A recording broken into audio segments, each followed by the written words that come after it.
Bienvenue Tarek Fadli. Je rappelle que vous êtes expert en transformation digitale et merci une fois de plus d'avoir accepté notre invitation au débat et ponctuel en plus. Merci de m'avoir invité. Avec vous, on va débattre des enjeux de la transformation numérique des territoires, les stratégies digitales à mettre en place pour booster les régions et améliorer le cadre de vie des citoyens, les compétences qui sont requises pour accompagner les mutations technologiques. On va aussi les mettre en débat tout à l'heure et sans oublier de parler de cybersécurité qui, me semble-t-il, est le maillon essentiel pour réussir le pilotage d'une smart région. Ma première question, Tarek Fadli, sur transformation digitale et territoire, ça veut dire quoi concrètement? Parce qu'on entend plein de choses sur les transformations digitales, transformation numérique des territoires. Comment ça va se passer sur le terrain? C'est quoi l'enjeu? Concrètement, pour moi, il s'agit juste de prendre le virage que beaucoup de pays ont déjà pris ou sont en train de prendre. Donc, il y a un train du digital qui est en train de passer. Et je pense qu'au niveau national, il y a eu une prise de conscience qui s'est exprimée en un ensemble d'actions, que ce soit de la part du public ou du privé.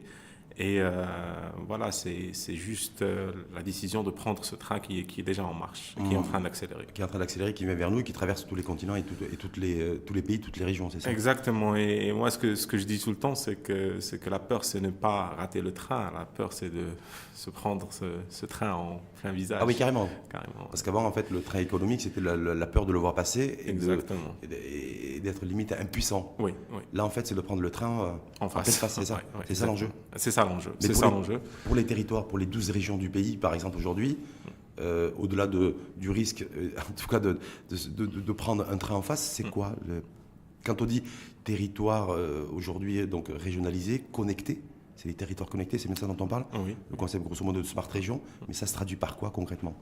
Est-ce que c'est des applications technologiques, des solutions innovantes? C'est plein de concepts, on a l'impression qui nous échappent un peu. En fait, c'est un ensemble d'actions.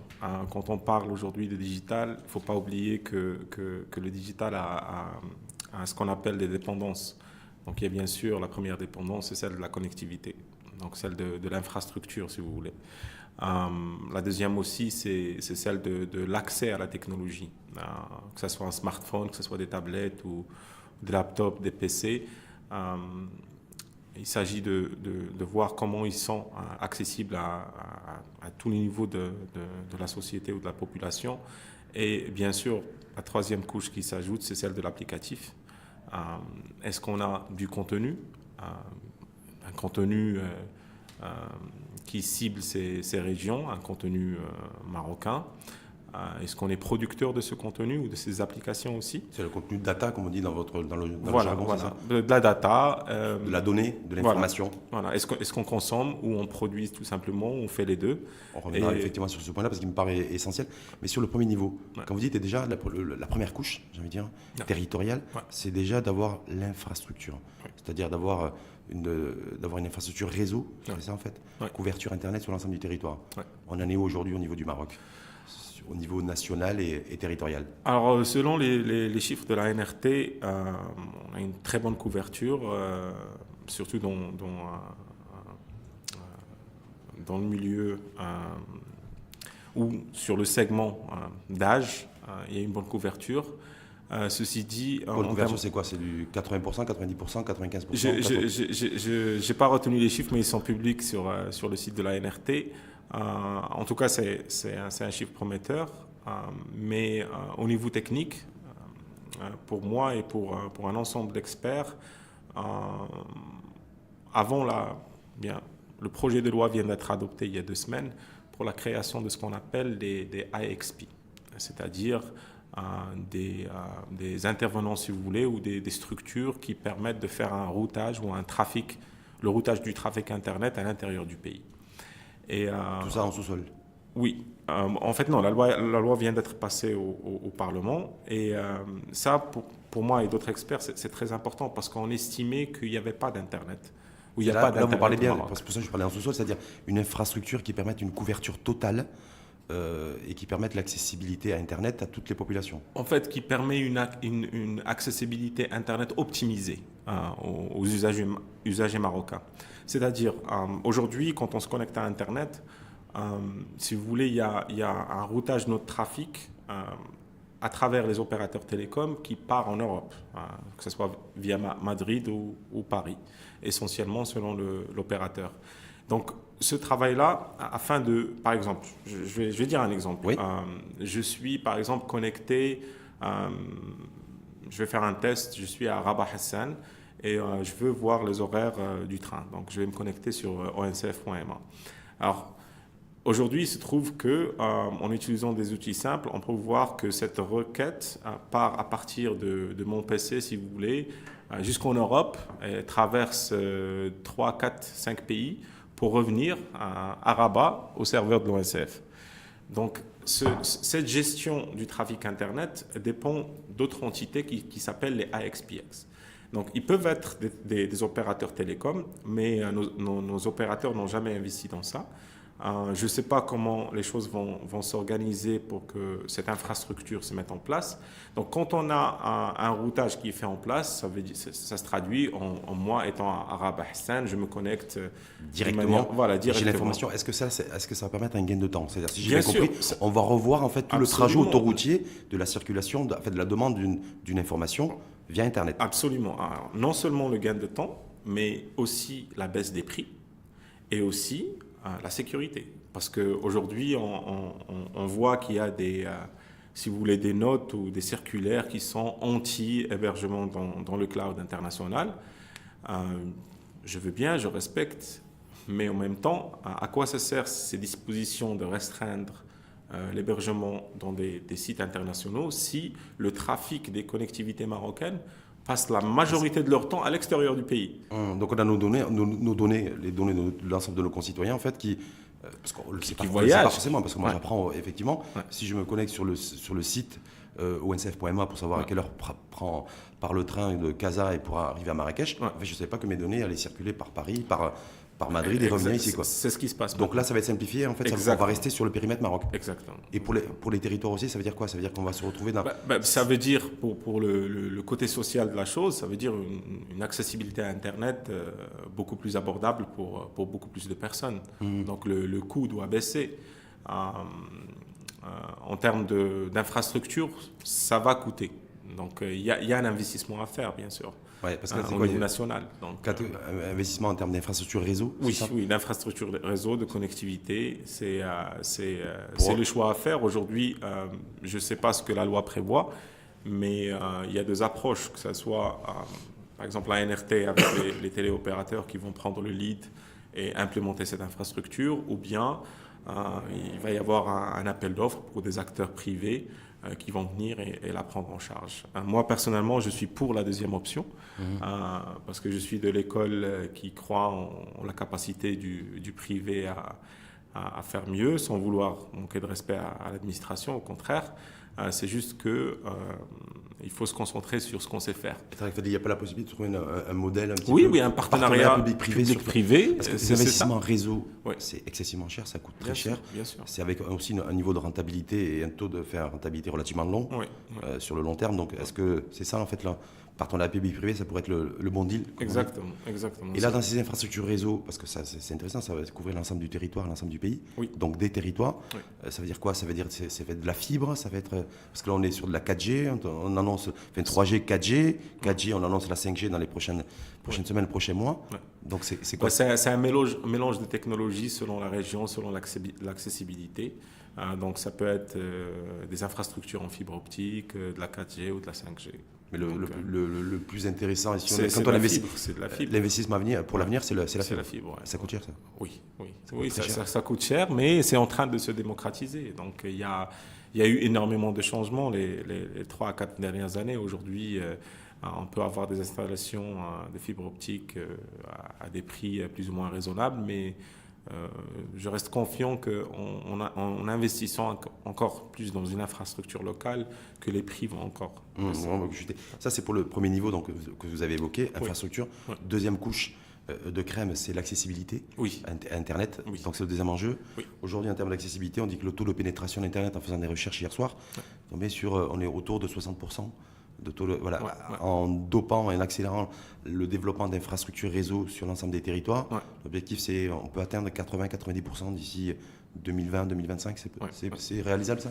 Oh, bah écoutez, est-ce que c'est réalisable? Ça dépend encore une fois de cette deuxième couche qui est importante, qui est le prix des appareils, que ce soit des smartphones ou des tablettes. Est-ce que les prix sont dans une catégorie abordable pour les différents segments de la société marocaine?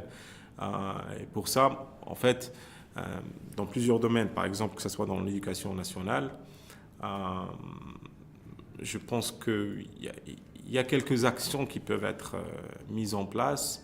Par exemple, dans ce que je vois moi dans mon domaine, c'est que voilà, la plupart de nos clients, c'est des ministères, c'est des offices. C'est qu'après avoir amorti un PC, par exemple, après 3-4 ans, on voit qu'il y a des lois en place, parce que les gens ont peur, c'est de l'inventaire, ça appartient à l'État, il faut le protéger, machin. Et ce que je vois, c'est que c'est du gaspillage de matériaux où on peut prévoir des petites conventions, par exemple, entre ces administrations publiques et les écoles publiques marocaines pour que... Qui n'ont pas de paie, pour qu'il y ait une espèce de transfert pour qu'il y ait un transfert. Ça a plus de sens que de stocker et payer du loyer pour stocker des ordinateurs qui vont jamais être allumés encore un jour. Donc, pour moi, il y a ça comme action urgente qui peut être entreprise parce que les écoles publiques dans les milieux ruraux n'ont pas cet accès à la technologie. En moyenne, un smartphone, on parle à partir de 600, 800 dirhams.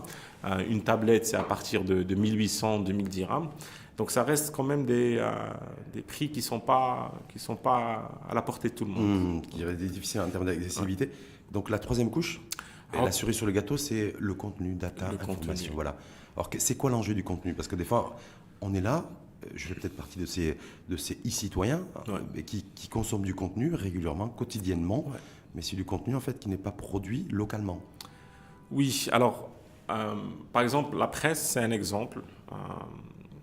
Quand on voit les exemples de success stories, si vous voulez, sur le Maroc, on voit qu'il y a pas mal de sites qui ont persévéré en termes de création de contenu et ils ont vraiment réussi à attirer l'attention, à avoir des visiteurs. Donc aujourd'hui, on parle de sites web qui ont 1 million de visiteurs marocains par jour.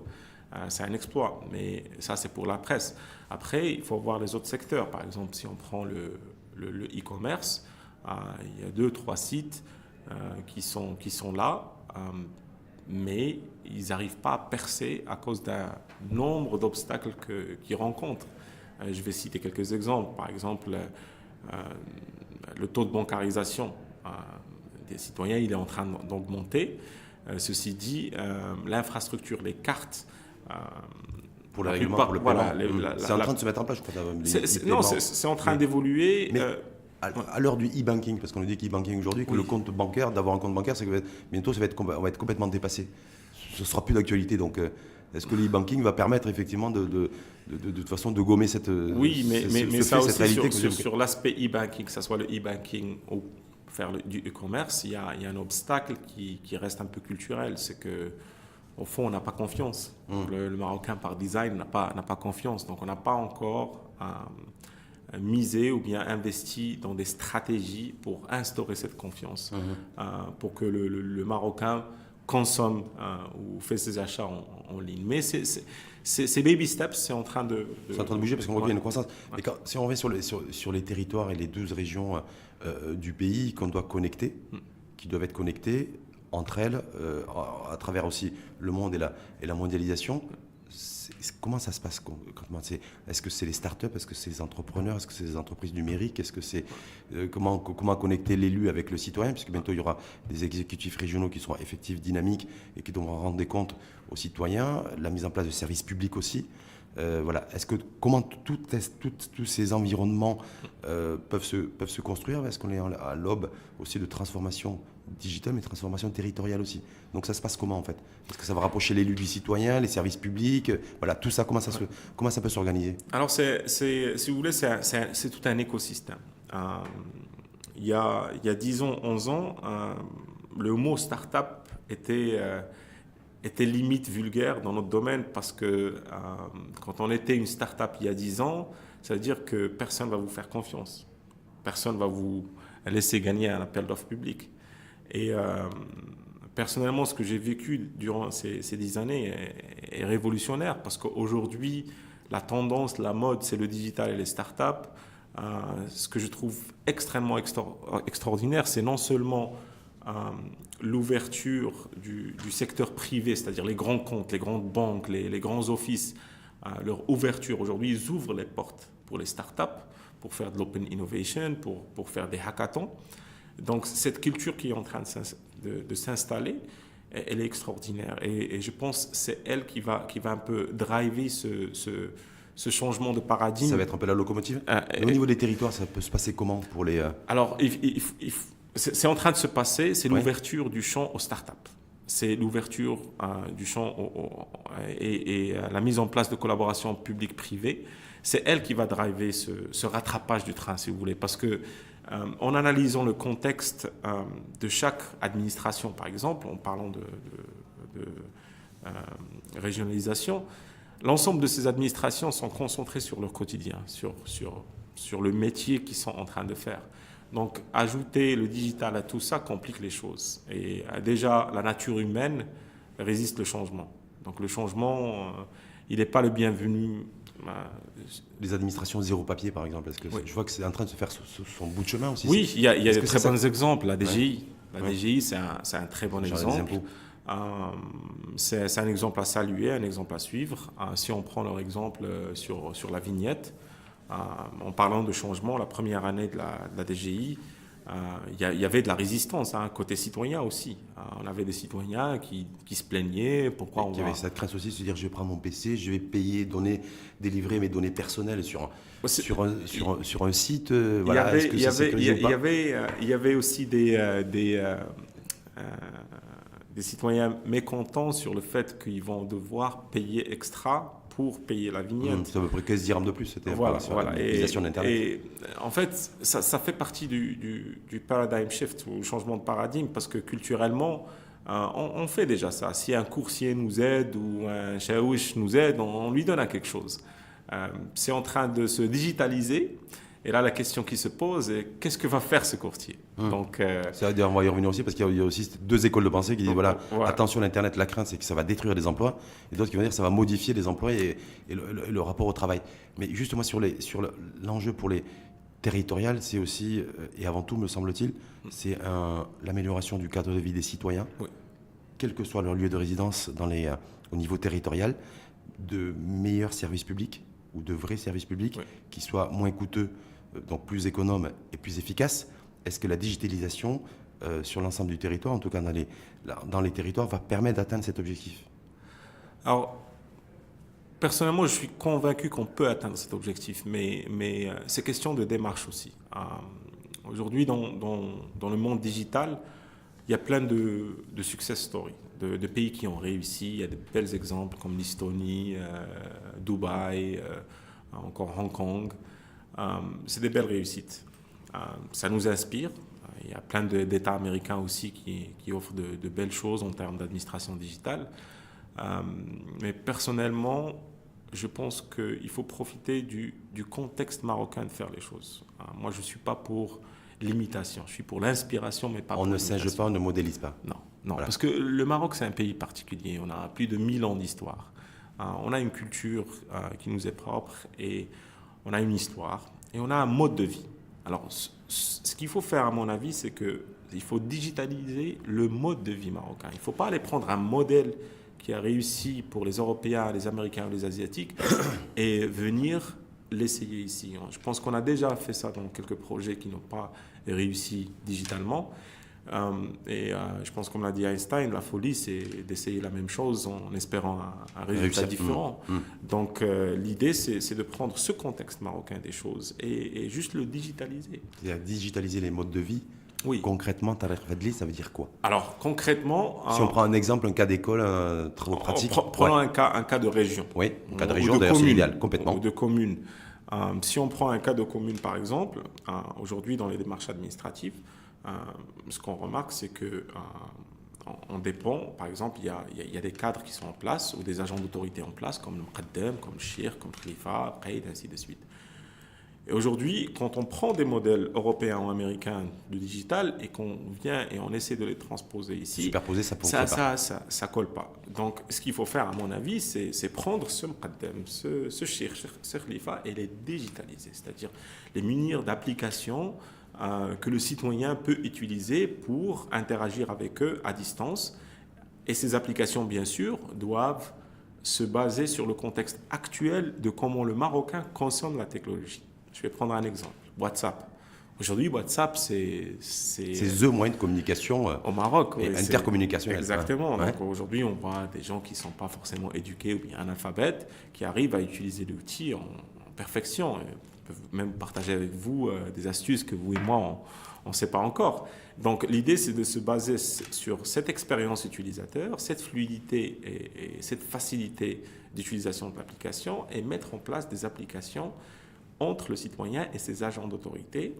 Ne pas essayer de changer les choses dès le premier jour. En fait, essayons de les garder comme ils sont, les digitaliser d'abord et petit à petit les revoir. Parce que ce que le digital permet aussi, c'est de rapidement modifier un processus une fois il est digital. C'est-à-dire une anomalie dans un quartier, une problématique X dans une ville et autre. Voilà, il y a un exemple de FES, l'application Hafedo la Madinati, je pense. C'était un développement qui était fait en local au niveau de la commune avec un jeune start-upper. Et c'est une belle réussite. Aujourd'hui, quand vous visitez le siège de la commune de Fès, vous allez voir sur un grand écran les différentes déclarations des citoyens en termes de malfonctions, éclairage public, déchets. Tous les dysfonctionnements sont apparaissent. Exactement. Mais sur le Cheikh, le Mqaddam, le Pacha que vous dites, il faut les digitaliser. Oui. Parce que moi, j'ai vu quelques expériences à travers le monde. Ouais. C'est essentiellement des régions qui sont à la pointe, essentiellement européennes, c'est d'installer des capteurs. Oui. Des capteurs pour savoir effectivement dans tel axe routier ou dans telle place ou autre, il y a tant de flux humains, il y a tant de personnes, il y a qui passent pas, il y a des défauts. Bon, bref. Et là, c'est les capteurs qui captent l'information et ensuite elle est retraitée. Ouais. Est-ce que là, du coup, on lui met des capteurs ou comment ça se passe? C'est un capteur. C'est un capteur. C'est un capteur. Mais bon, je me dis. En fait, non. En respect de ce personnage qui est Mqaddam, encore une fois, dans notre contexte marocain, c'est un acteur essentiel, surtout dans le contexte global d'aujourd'hui. Aujourd'hui, le Maroc, il est apprécié par d'autres pays grâce à ce système de sécurité que nous avons d'échelon administratif. Exactement, qui est exemplaire. Donc l'idée, vous parlez là d'Internet des objets, mettre des capteurs partout. Moi, je parle plutôt... C'est ce qui est tendance un peu, non? Oui, c'est ce qui est en vente. Ça peut être appliqué à plusieurs secteurs. Mais là, on parle de procédures administratives où on a... soit on va challenger le statu quo et changer beaucoup de choses, chose qui risque de prendre du temps, soit on fait confiance à nos procédures actuelles. Ce qui se fait aujourd'hui, c'est juste le rendre digital. Le digital, c'est-à-dire moderniser. Voilà, je vous donne un exemple. Par exemple, la légalisation de signature. Légalisation de signature, aujourd'hui, si on compare le Maroc à d'autres pays, cet exercice ou cette procédure qui est imposée aux citoyens, elle ne risque pas de disparaître demain. Par exemple, si on prend les États-Unis légalisent 3% du temps. C'est-à-dire, ils ne légalisent pas tout le temps. Alors qu'ici au Maroc, c'est l'inverse. C'est l'inverse. On est à 97% de documents doivent être légalisés. La question, c'est pourquoi. Alors, le pourquoi, si vous faites des recherches approfondies sur le pourquoi, on trouve un mot-clé qui surgit tout le temps, c'est la confiance sociétale. Donc la confiance sociétale, selon des rapports de la Banque mondiale, que ce soit au Maroc ou d'autres pays africains ou des pays en voie de développement ou sous-développés, cette confiance sociétale, elle est le blocage à plusieurs initiatives, que ce soit le digital, que ce soit l'évolution du commerce, de l'économie. Donc cette confiance, c'est un fait, elle n'est pas là. Donc, qu'est-ce qu'on se dit? On se dit, voilà, on va enlever la légalisation de signature dans 30 ans, dans 20 ans, quand les choses vont évoluer en termes de confiance sociétale. Soit, on adopte la technologie et on renforce ça Et on trouve un moyen pour que le citoyen ne se déplace plus pour faire ça. Oui, qu'il y ait de moins en moins de contact humain aussi, en fait, entre humains. Voilà. Exactement. Exemple de Shahadat Sukna, Ouais. qui est le certificat de résidence. Aujourd'hui, c'est une démarche à faire. Soit on trouve le Muqaddam pour demander cette attestation, soit on va au commissariat. Bah, on peut imaginer une application qui permet de faire ça, qui me permet, moi, de faire la demande en un seul clic. Et à Mon distance, sans vous certificat- déplacer, Exactement. et tout est simplifié. Et dans la modélisation du processus, on peut imaginer que ce qui se passe derrière, c'est exactement ce qui serait passé en réalité. C'est-à-dire, mon muqaddam de mon quartier reçoit la demande, il a toutes les informations sur ma demande, et tout ce qu'il a à faire, c'est valider si c'est vraiment mon adresse ou pas. Et par workflow, ça passe chez le Qaïd qui, lui, a une signature électronique qui est légale au Maroc, exactement comme le cachet, comme le tampon. Et une fois le Qaïd la signe, je peux l'imprimer chez moi. Donc là, qu'est-ce qu'on a fait? Tout ce qu'on a fait, c'est respecter une procédure Existante. Qu'on a mis au goût du jour, qu'on a digitalisé. qu'on a digitalisée. En fait, pour vous, c'est ça la clé. La clé Je du développement pense. dans les territoires et au niveau du Maroc 2.0, c'est Je ça, pense. surtout se tenir compte. C'est marrant parce que j'étais avec un enseignant-chercheur sociologue hier. Ouais. Il disait voilà, il faut garder le ciment culturel Oui. et construire dessus. Absolument. Voilà. Donc pour vous, c'est garder aussi le ciment culturel Oui. et construire dessus le développement digital et la transformation numérique Oui. des territoires Oui. pour permettre une meilleure connexion entre administration et administrés. Absolument, C'est ça. absolument. Je dirais même, C'est un service public. j'irai loin sur un certain sujet qui fâche, et moi, j'aime pas utiliser la langue de bois. C'est, vous savez, dans le projet que je porte dans mon cœur, c'est une expérience. Donc, on a vécu, au début, quand je suis rentré des États-Unis, pour moi, j'avais un problème avec le Muqaddam. Donc, parce que C'est pour ça que vous n'arrêtez pas de parler de Muqaddam depuis tout à l'heure. Je comprends, mais je me dis pourquoi il Muqaddam voilà. Parce que Maintenant, je comprends mieux. pour lui, il devait avoir un moyen de s'assurer que je suis rentré pour de bon pour refaire ma carte nationale. Donc, voilà. On n'a pas à convaincre les parents, on a à convaincre le Muqaddam qu'on est Voilà. rentré. On commence par convaincre le Muqaddam et après les parents.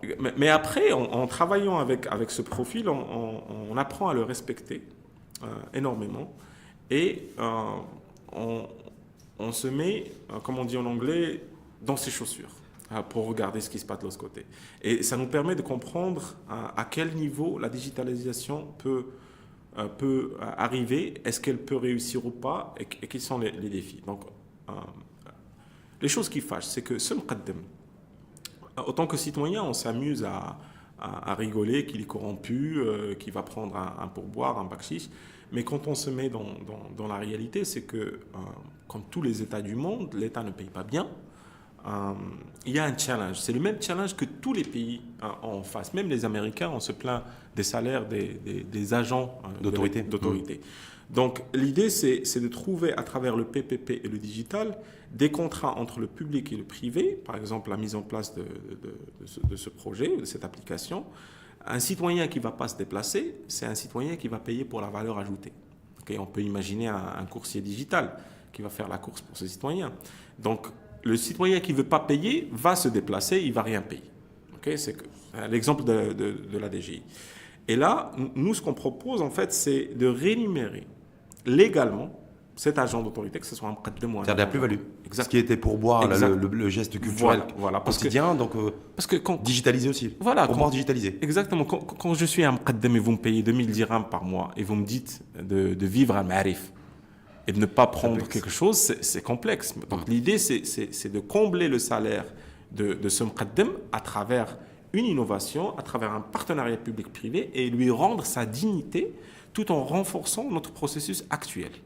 Et donc et peut-être aussi de raffermir le rapport entre administration et administré et le citoyen. Mais ce que je veux dire, toutes ces informations qui vont circuler dans les territoires, parce que toutes ces applications, que ce soit pour les procédures administratives ou autres, c'est beaucoup de données personnelles qui circulent. Oui. Est-ce que c'est sécurisé tout ça? C'est une très bonne question. C'est une question que j'ai du plaisir à aborder parce que encore une fois, c'est un vécu, c'est mon quotidien, que ce soit avec mes clients, que ce soit avec mes partenaires ou mes équipes, sur la question de la confidentialité et de la sécurité des données.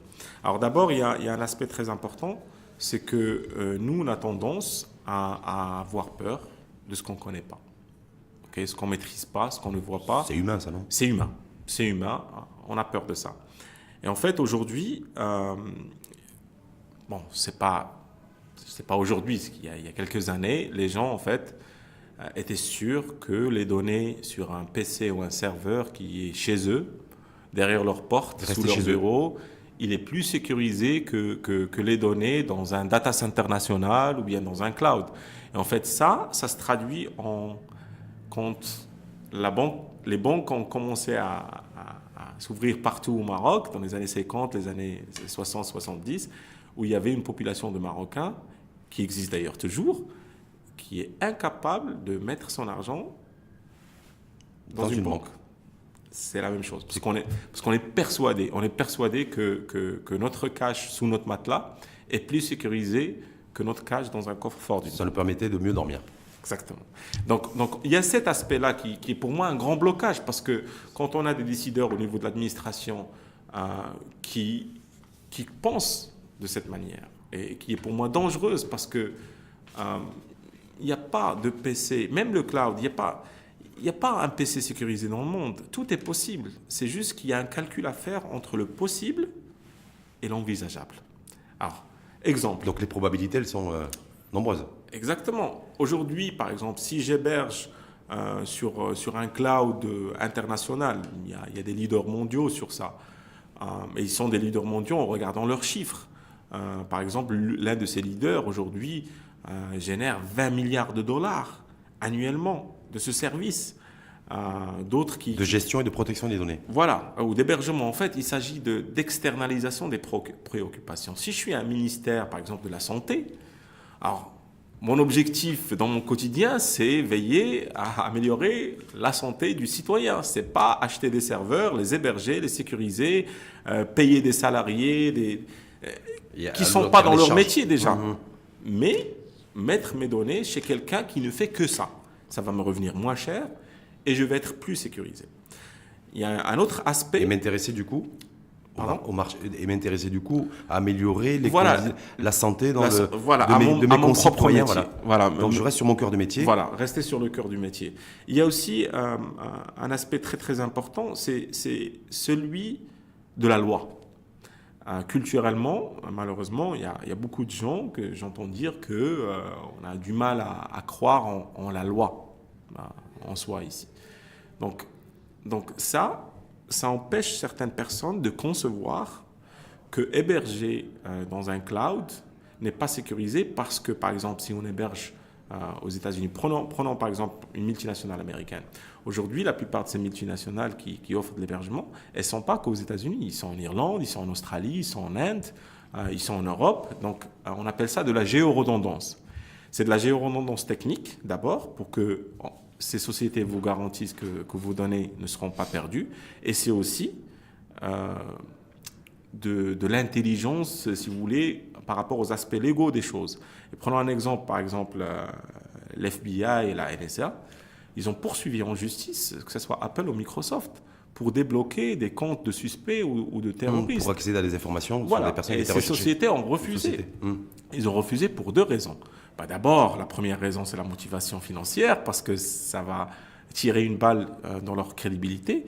Et deuxièmement aussi, c'est la loi. Il y a des régulations pour la protection de la confidentialité. Bon, la NSA et la CIA peuvent dépasser ça, mais en fin de compte, c'est les enjeux fiscaux pour ces sociétés. Et ça, ils sont colossaux. Ouais. Voilà.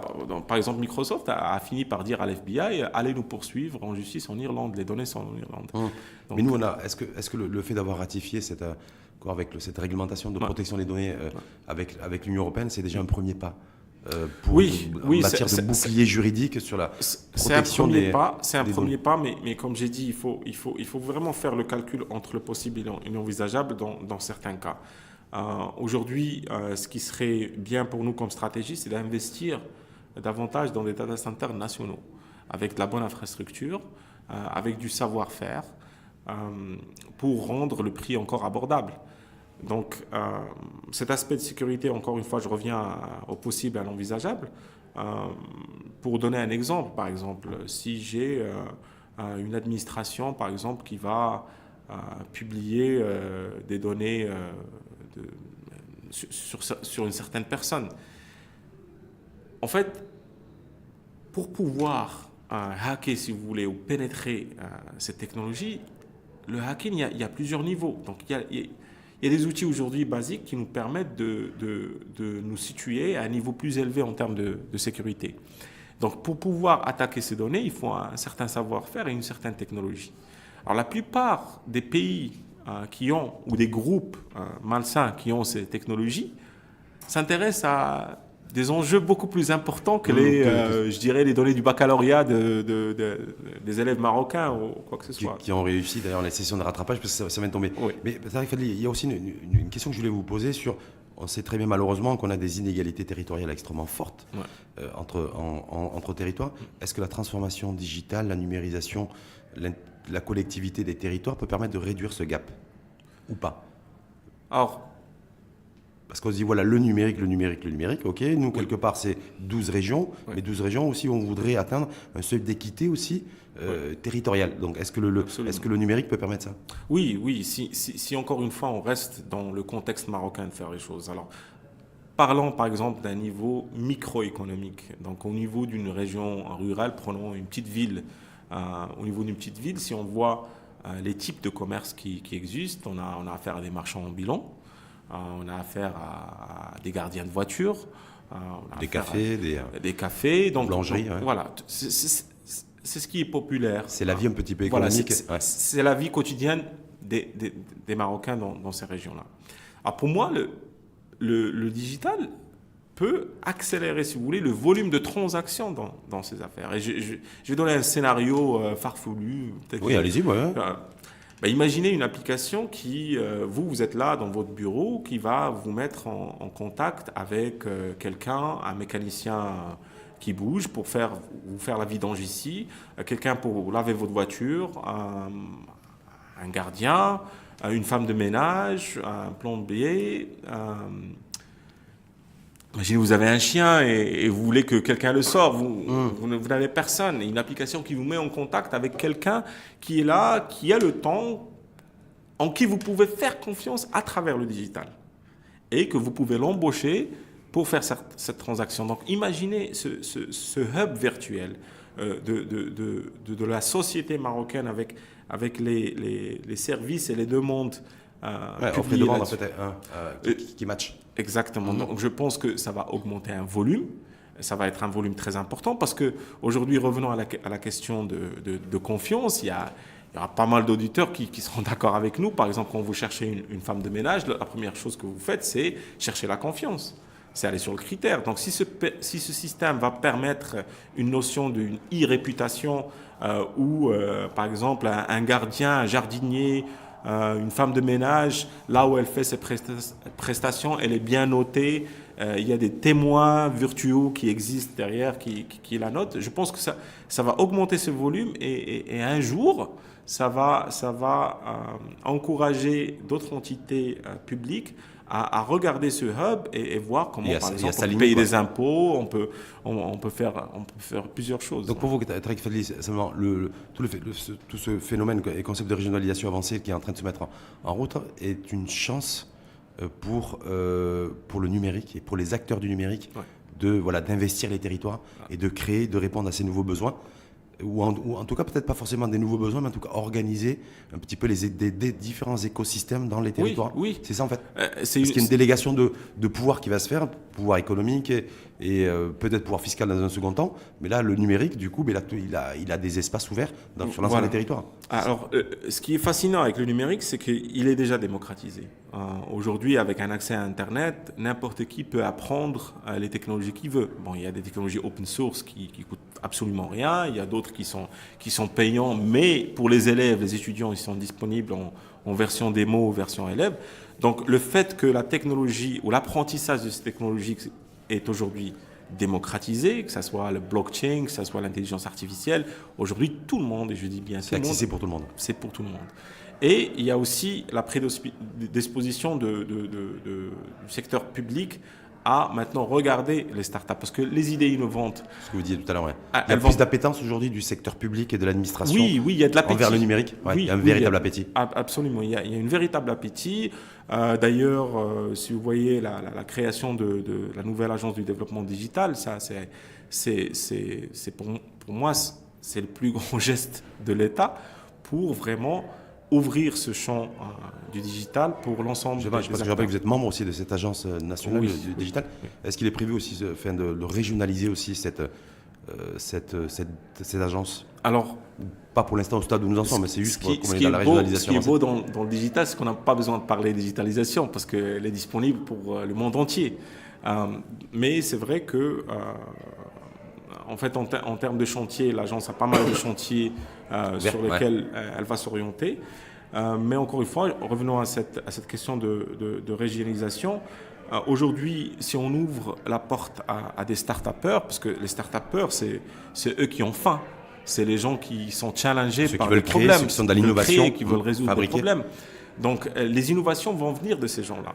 Donc, il faut imaginer un contexte où ces gens-là peuvent interagir, ils peuvent avoir accès au public, aux acteurs publics. Par exemple, nous, dans notre projet, on a eu énormément de chance parce que on a eu une réponse très, très positive, que ce soit du ministère de l'Intérieur, que ce soit de la justice, des communes.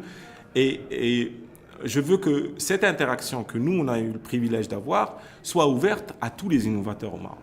En sachant que les principaux acteurs, du coup, parce que du numérique et de la numérisation des territoires, c'est les citoyens, c'est les entrepreneurs, c'est eux qui sont en première ligne. Absolument. Parce que des fois, on le culte, c'est pas forcément les GAFA, c'est pas les Google, c'est pas les Facebook en tout cas.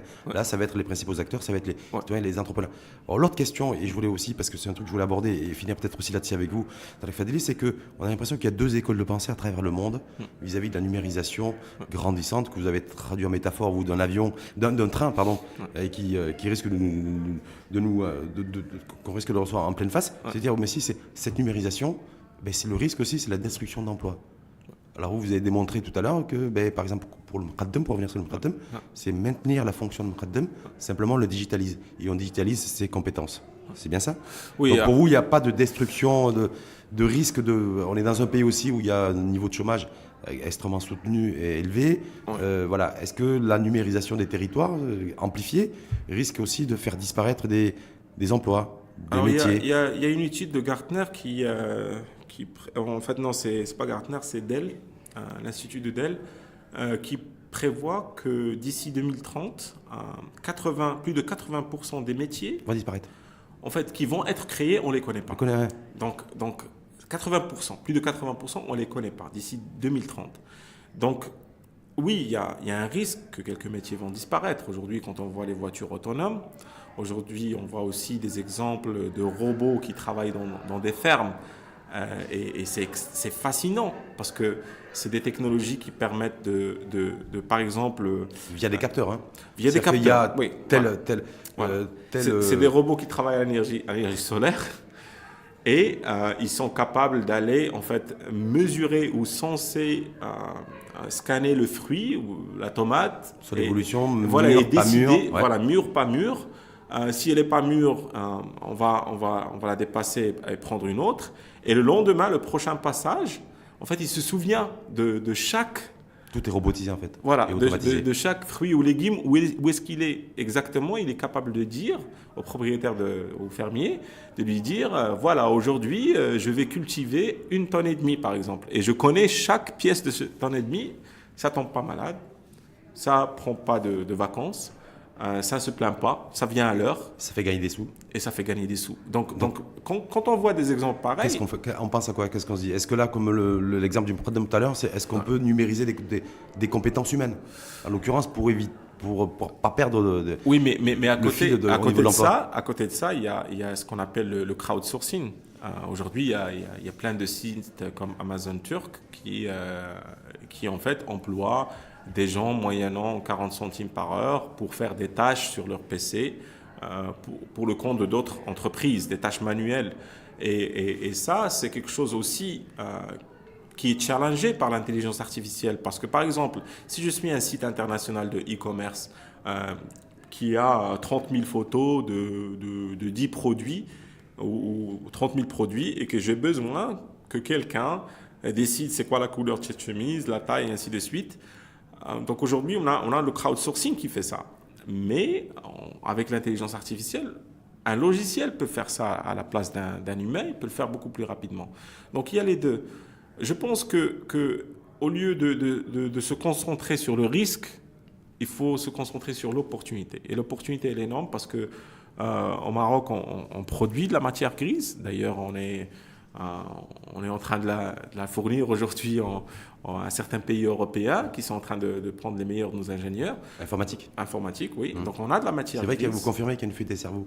Oui. Qui s'est accentuée là ces derniers temps. Oui. C'est un sujet qui est très sérieux par exemple, moi, la question que je me pose, c'est que on forme des ingénieurs, des bac plus 5, et c'est l'État qui paye pour qu'un autre pays vienne et cultive ce que nous, on a pour développer les territoires et accompagner ces mutations digitales et numériques, il va falloir aussi de la matière grise. Bien sûr, on a besoin de ces gens-là. C'est quoi l'écosystème qu'il faut arriver à trouver? Des entrepreneurs, des ingénieurs, des e-citoyens?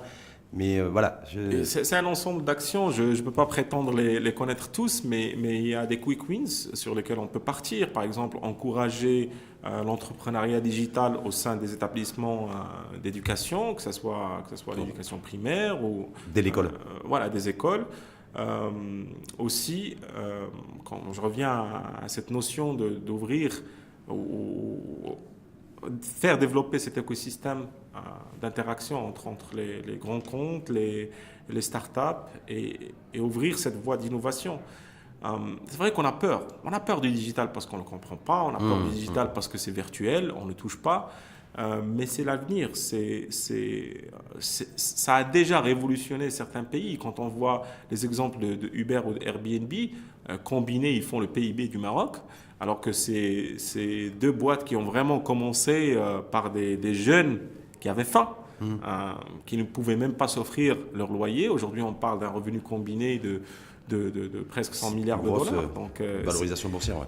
Donc il faut créer les espaces. Voilà, et les régionalisations avancées, les territoires vont avancer au rythme de leur capacité à se connecter, d'être interconnectés. C'est ça en fait qu'il faut retenir. Aujourd'hui, quand on regarde les régions, quand on voit cet écosystème qui est en train de se développer, les incubateurs, les accélérateurs de ces startups, ils sont essentiellement concentrés sur les régions de Casaraba. Donc, bien sûr, l'accès pour d'autres villes, que ce soit le sud, le nord, devient un challenge. Mais encore une fois, l'opportunité du digital, c'est ça, c'est mettre en place ces espaces, ces hubs, si vous voulez, d'échange qui vont permettre aux gens de collaborer à distance et de faire pousser des choses au niveau des régions. Vous êtes confiant, vous, sur les régions connectées? 12 régions connectées? Alors, moi, je suis de nature ambitieux et optimiste, mais oui, je pense que l'avenir est en train de se dessiner aujourd'hui, mais j'insiste à ce que les compétences marocaines restent ici. Numérique et pas numérique? Toutes les compétences. Mais y compris les compétences numérisées, non? Oui, absolument. Merci en tout cas, Talal Fadli, expert en transformation digitale, pour ces éclairages sur la transformation des territoires à l'ère du digital et de la digitalisation. Il ne faut pas avoir peur parce qu'aujourd'hui, y compris parce qu'on parle de désert numérique, j'ai vu ça en préparant votre venue, le débat d'aujourd'hui. Parce qu'avant on parlait de désert, l'avancée du désert et toutes les problématiques que ça génère. Mais en fait aujourd'hui c'est les déserts numériques. Donc pour lutter contre la désertification numérique, c'est prendre les choses en main, créer son propre écosystème par territoire, par environnement. Et voilà, et l'histoire de se mettre aussi à l'horloge mondiale, c'est ça? Merci en tout cas, Talal Fadli. Merci à vous. Et bonne journée. Merci.